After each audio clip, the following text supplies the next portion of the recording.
Statutory disclaimer.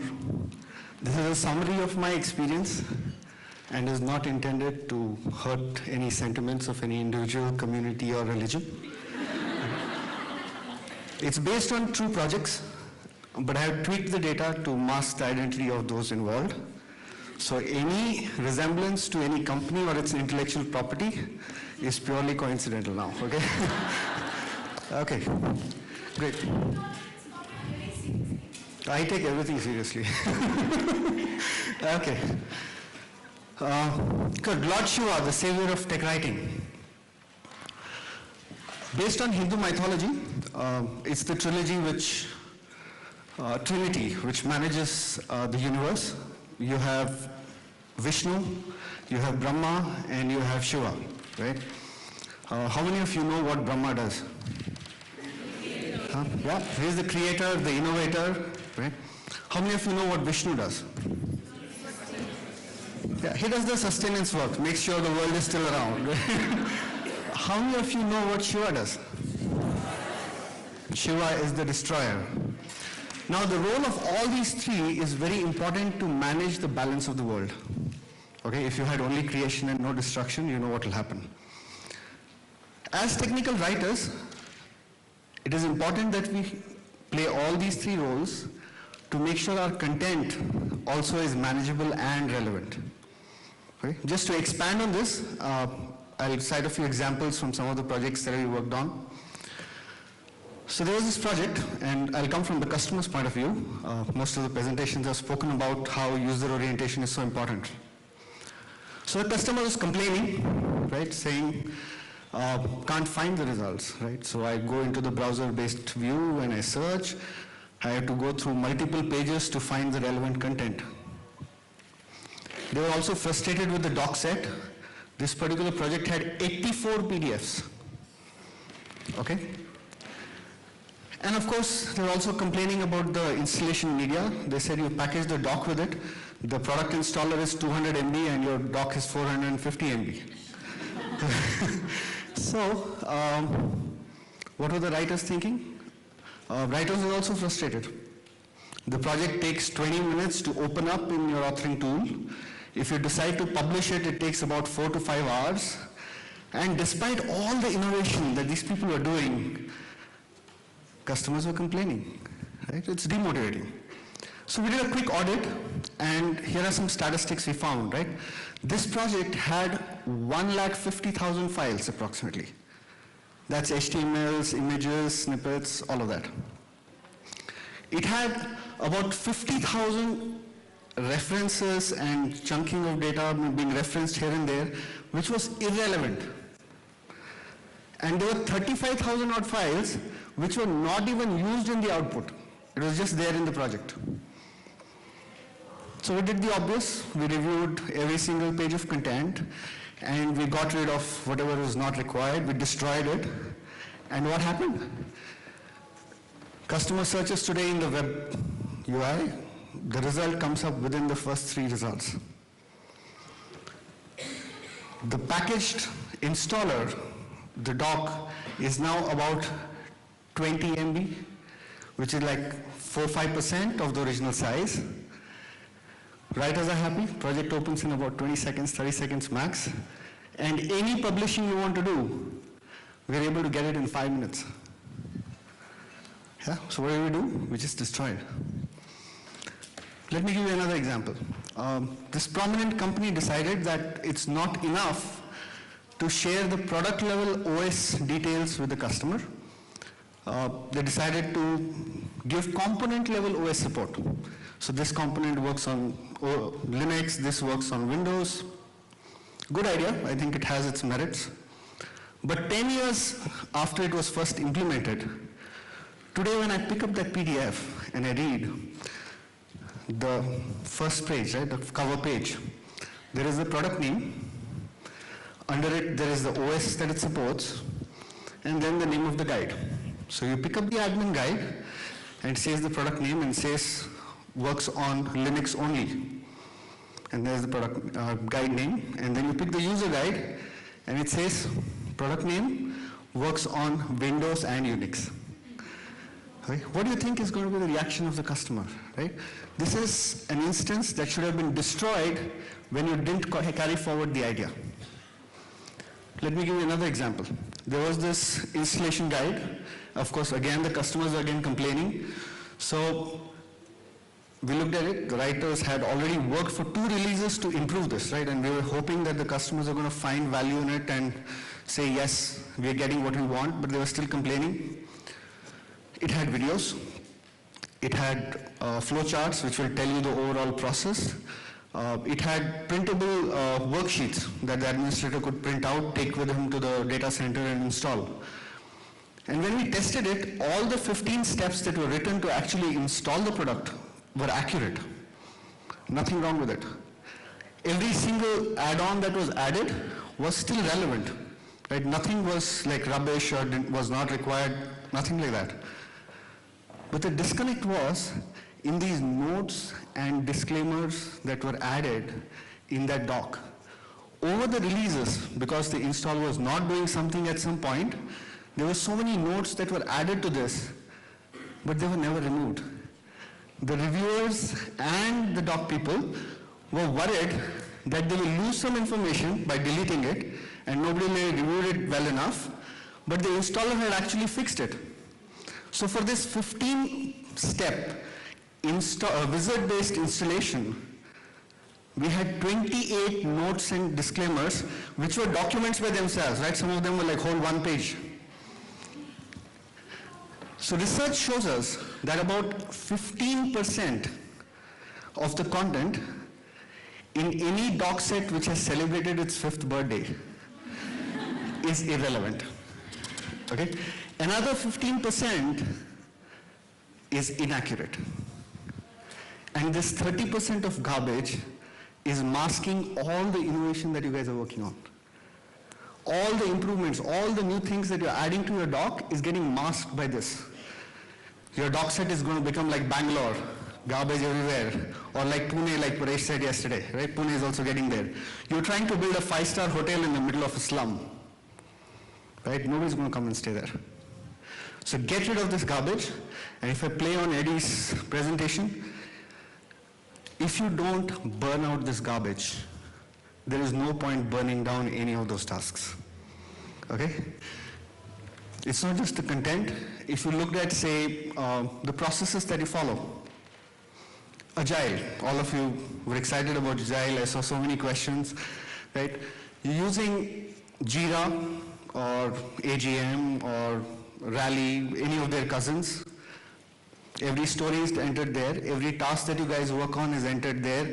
You have estimates, you update the status, and yet we ask you to send in status reports. We spend hours in those stand-ups talking about what is the status instead of discussing blockers and probably the remediation, right? And talk about taking up productivity. This problem gets even worse if you think about the product lifecycle beyond the release. 98% of your customers are on older releases.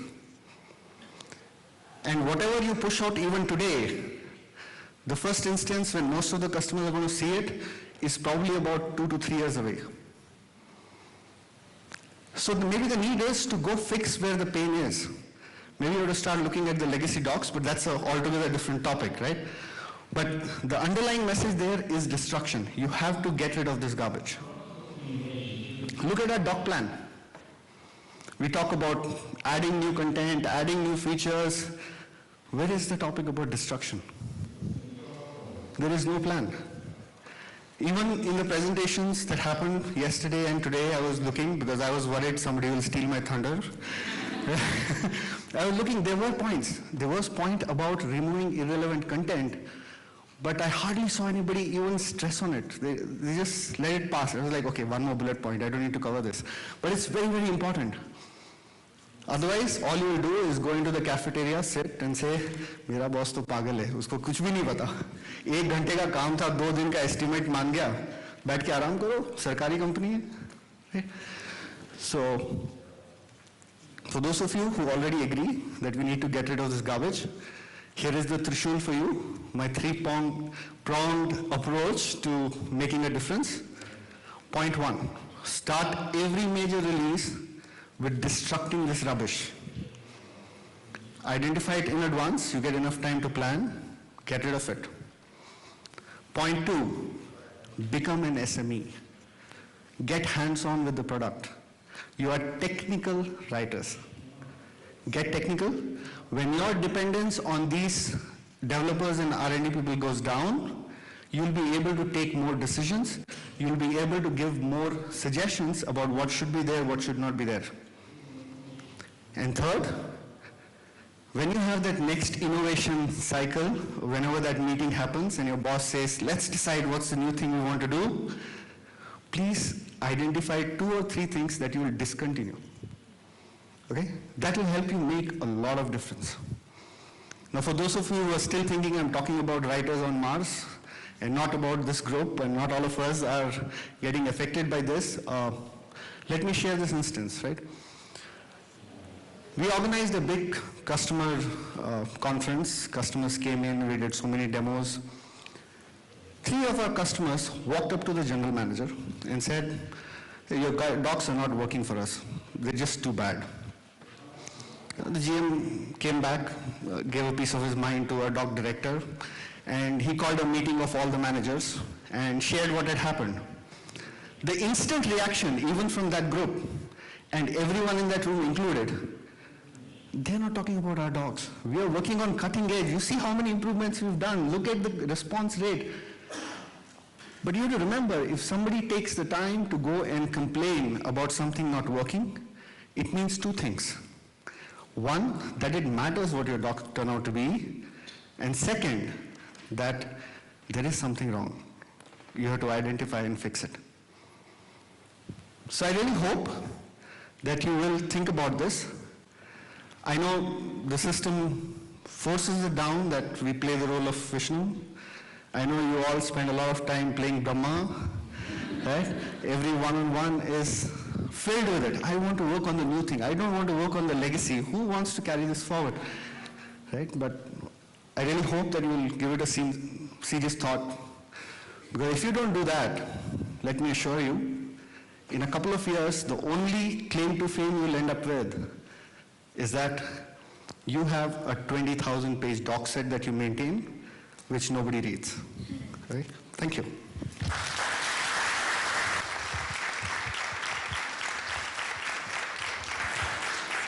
Okay, we have time for questions. That's my team. Okay. Yeah. Any questions? Sure. Anybody? Let's limit it to 2 because I have some. Okay.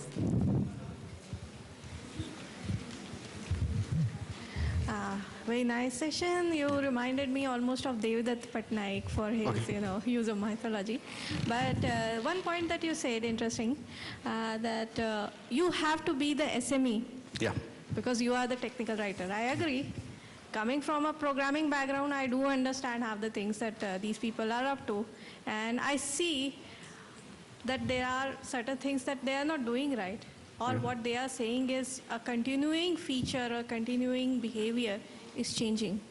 But please do consider that these things require some kind of approvals. So the so-called approvals are the roadblocks. We know that these things need to be changed.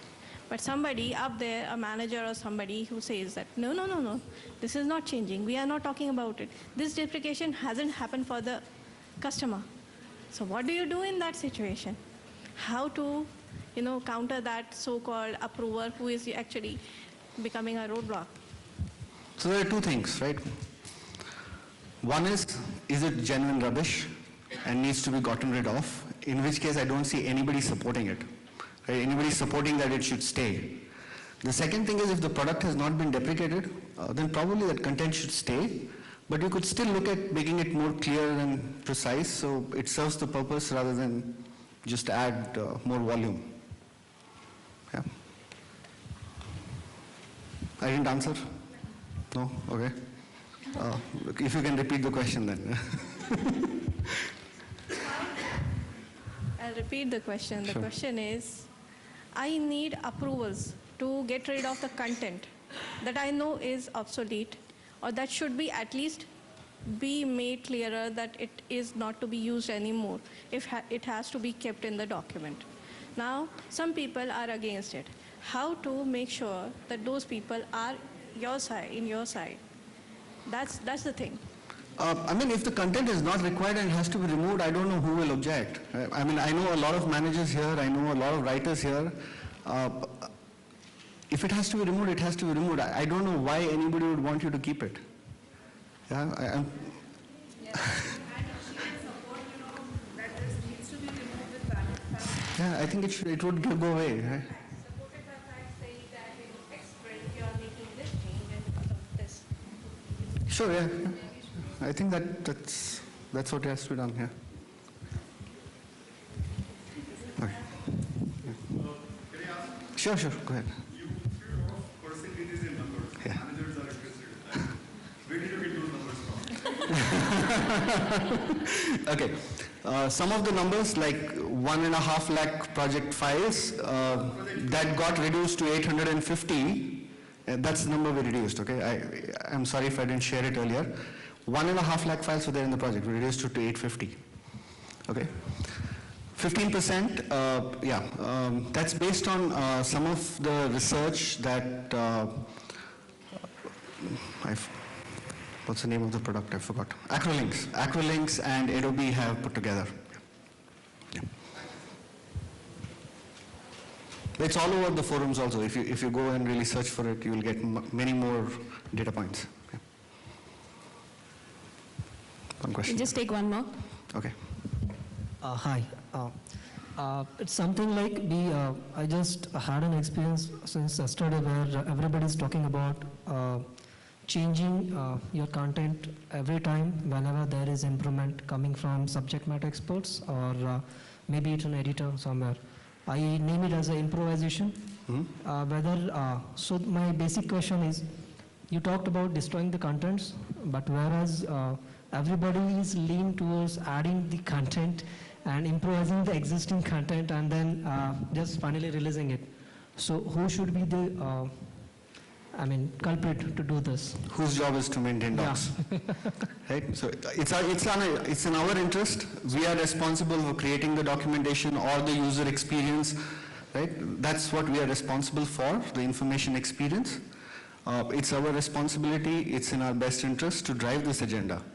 Right? Make it part of your process. Make it part of your plan. And tell them, like for example, we discussed in the agile format, there are sprints when it's going in bits and you don't really have to write much. In the waterfall again, it's the first period when we are picnicking all day, right? Pick those periods in time when you can really make this happen. Thanks. I'd like to add that one aspect of improving the existing content is destroying original. Yeah. Just that it's not explicitly called out. So a lot of us just forget to do it. So like I've seen so many times, I think the quick bite on the presentation, editing part also said, right? Only one line is written and this is correct, and can you just review this and finish? You have to look at the good doc end to end. There is nothing called only this much is affected. Okay, thank you.